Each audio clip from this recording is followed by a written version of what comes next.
Ladies and gentlemen, distinguished compatriots, and fellow lovers of the English language, I stand before you today to dissect and analyze the scintillating conversation between Andrew Schulz and Charlamagne Thagod about Cornell West, declaring his intention to run for the presidency. Cornell West announces he's running for president. What do you think? Oh, yeah. I wanted to get your take. I like it.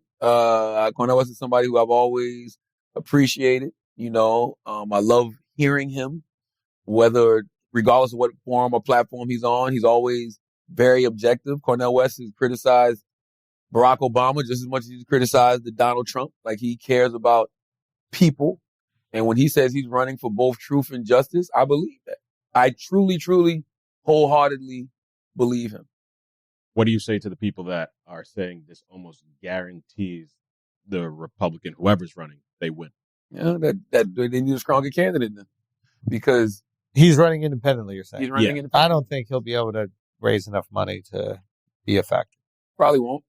I think he's a big enough figure in himself that he'll take away votes from the Democrats. Listen, and the races are so close where it's like, I don't think he's big enough.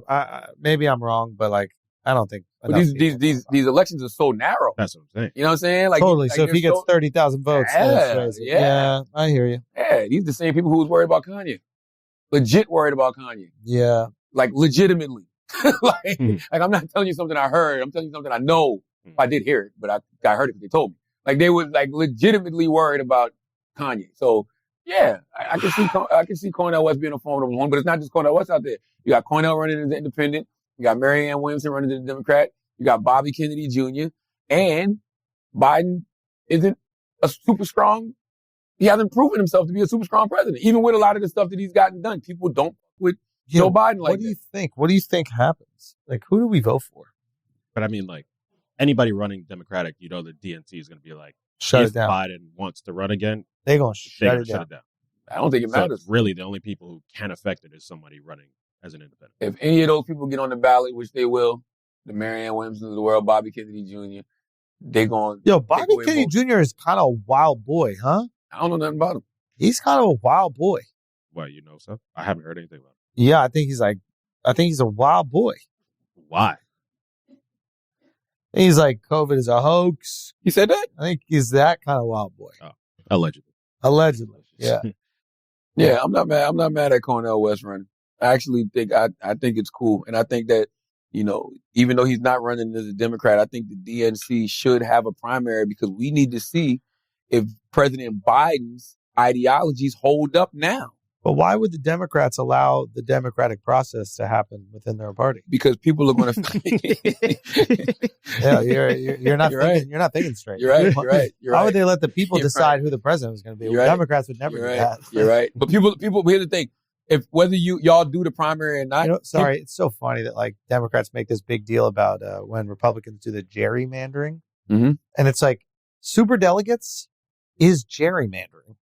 Only you don't need to move the districts around because you have a superdelegate that counts for 1,000 votes or 10,000 votes or whatever. It's the same thing. So they do all these things where they're like pointing. The Republicans obviously are gerrymandering to do, which is wrong as well. They're both wrong.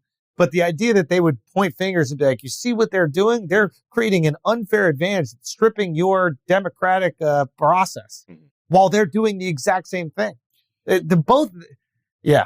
The worst thing ever that happened in America to politics is the internet came out and we could read free information that showed how bogus both sides are. And I think most Americans are just going, ugh, they both stink. Yep. That's exactly what it is. They both just That's really the biggest thing. Everybody's tired of the two-party system. They're over it. I think we're tired of the establishment. We're tired of the establishment. But that's why Trump was so effective, right? Yeah, and Bernie. He looked like, in Bernie, they came in anti-establishment. That's one of the things I do regret, though. What is that? Not supporting Bernie. Like, not actually. Even if you did, he didn't want it enough. He wasn't really. No, he wanted it. The DNC didn't want it. But I'm saying he wasn't willing to call out the DNC. He wasn't willing to call out Hillary. He fell in line. He got his 3 houses in Maine, and he was like, you know what? Communism sucks. I like capitalism. You don't think you want to get popped? You think that's what it was? You don't do that no more. They just pull up old tweets. The Clintons don't do that anymore. Like, yeah. There's too much of a spotlight. Yeah. They just pull up old tweets. That's because nobody touched them. That's facts. They might have some shit on him. That's what. So many other ways to take you out now. Well, bro, that's what Patrick Bet-David was saying. We had him on Flagrant. He was like, yeah, they must have something on Bernie. I go, what do you mean? He goes, the fact that he didn't put up a fight at all. He's 97 years old. I mean, he was 92 when he ran. He like talking that shit, though. How much of a fight can he put up? I mean, we got to fight. And when Bernie starts talking shit, he looks like Doc Brown trying to tell Marty why he can't get back to the future in time. He was never having like, you know what I'm saying? Like, what the? You don't take him serious when he starts popping that shit. Yeah. What happened? Yeah, I got to go do a show. Let's do some Asking Idiots then. Charlamagne, in his characteristic sagacity, expresses his appreciation for West, highlighting his objectivity and genuine concern for the welfare of the people. Schulz, in his inimitable style, concurs with Charlamagne's sentiment, further elucidating that West has not shied away from criticizing both Barack Obama and Donald Trump. However, the conversation takes an intriguing turn when Charlamagne raises the concern that some individuals believe West's candidacy guarantees a Republican triumph. Schulz, ever the astute observer, posits that West's entry into the race could siphon votes away from the Democrats. He astutely notes that electoral races are often decided by a hair's breadth, and even a minuscule number of votes can wield a significant impact. I hope you see the power of a single vote, like a pebble cast into a tranquil pond, creating ripples that reverberate throughout the political landscape. It is a testament to the delicate balance upon which the fate of a nation teeters. But how, you may ask, is this possible? How can the mere presence of Cornell West in the race divert votes from the Democrats? My dear interlocutors, the answer lies in the intricate dance of political ideologies and the delicate art of persuasion. You see, when a candidate of such intellectual prowess and charismatic magnetism as Cornell West enters the fray, he possesses the ability to captivate the hearts and minds of voters who may have otherwise aligned themselves with the Democratic Party. His eloquence, his passion, and his unwavering commitment to the cause of justice can sway the allegiances of those who yearn for a fresh perspective, a departure from the status quo. In this delicate ballet of political allegiance, the presence of a formidable candidate like West can indeed draw voters away from the Democrats. It is a testament to the power of ideas, the allure of change, and the indomitable spirit of the human soul. The Democrats, in their quest for victory, must navigate this treacherous terrain with utmost care, for the tides of political fortune can shift in the blink of an eye. The hosts then embark on a riveting discussion about other potential candidates, including the likes of Mary Ann Williamson and Bobby Kennedy Jr.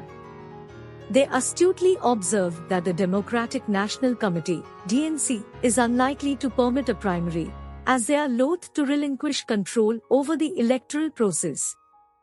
This, my dear friends, is a glaring testament to the archaic nature of the two-party system, which has left many Americans yearning for change and weary of the establishment.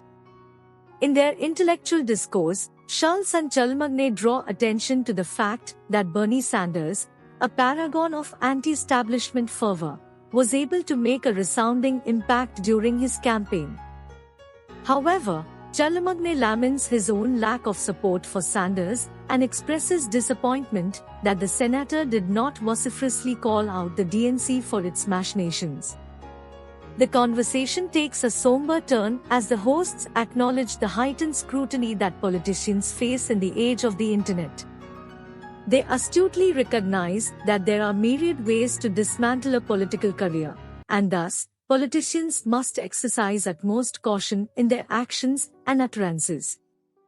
The internet, with its vast reach and insatiable appetite for scandal, has become a formidable force that politicians ignore at their own peril. One of the primary sources of exasperation lies in the limited options presented to voters. The two major parties, often seen as two sides of the same coin, offer a narrow spectrum of ideologies and policy positions. This leaves many citizens feeling as though their voices are not truly heard or represented. The absence of viable alternatives stifles political discourse and hampers the exploration of innovative ideas and solutions. Furthermore, the two-party system perpetuates a cycle of partisan gridlock and polarization. Rather than fostering collaboration and compromise, it often devolves into a battle for power and control. This leads to a lack of progress on critical issues and a failure to address the needs and concerns of the people.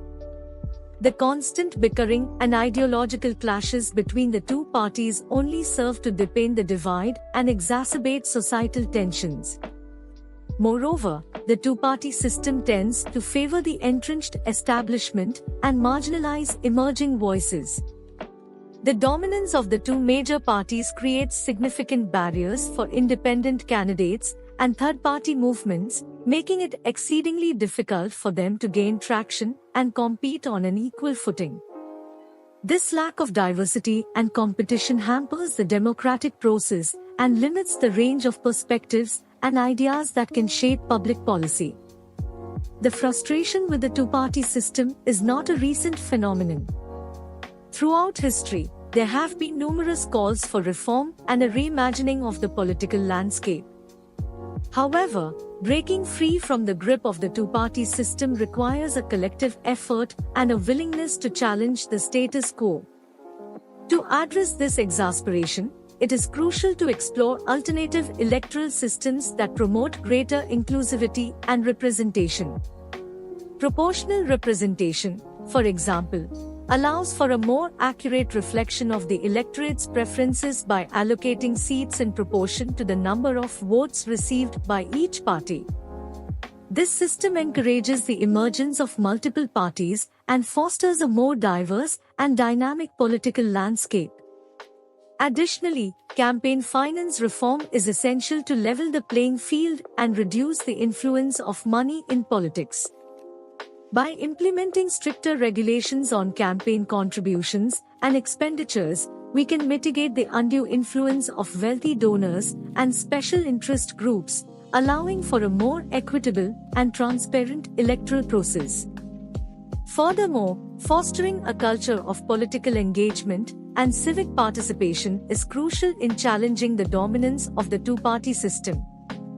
Encouraging grassroots movements, supporting independent candidates, and promoting voter education and awareness can help empower citizens and amplify their voices. Alas, the conversation abruptly concludes as Schulz realizes he must depart for a show, leaving us yearning for more of their insightful banter.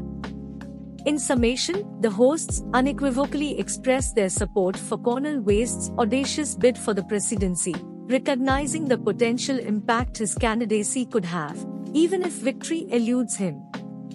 They also voice their exasperation with the antiquated two-party system and the entrenched establishment, which has left many Americans disillusioned and yearning for a breath of fresh air. Remember, my friends, in a world filled with noise and confusion, it is through the art of eloquence that we can truly make our voices heard. Until next time, stay curious, stay informed, and may the beauty of language forever grace your lips. Goodbye, and God bless.